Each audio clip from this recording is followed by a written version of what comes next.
Cette annonce de la Turquie, maintenant, le pays dit mener des préparatifs pour nettoyer l'autre côté de la frontière turco-syrienne. C'est ce que dit le président Recep Erdogan. Constance de Bonaventure, bonjour. Vous êtes notre correspondante à Istanbul. Recep Erdogan qui passe donc à l'offensive. Constance, il veut donc nettoyer la frontière, c'est ce qu'il dit.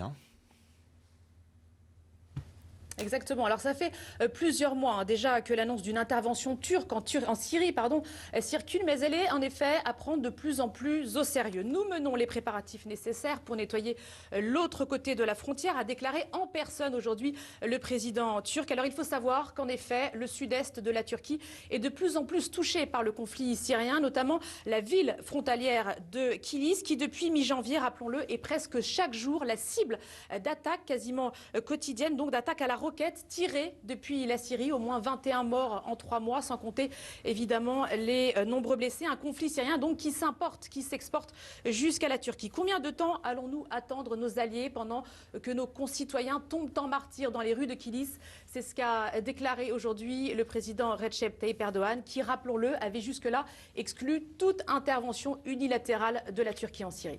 Constance, il a aussi dénoncé l'hypocrisie de l'Union européenne. Qu'est-ce qui a valu justement ce tacle assez direct?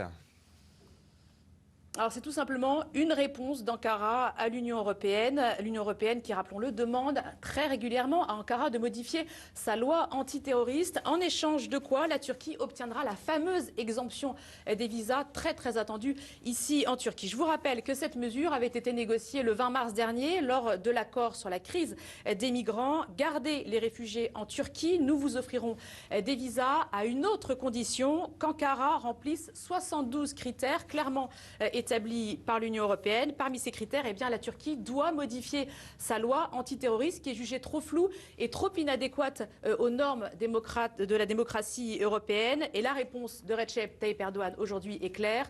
Depuis quand dirigez-vous ce pays et qui vous en a donné le droit ?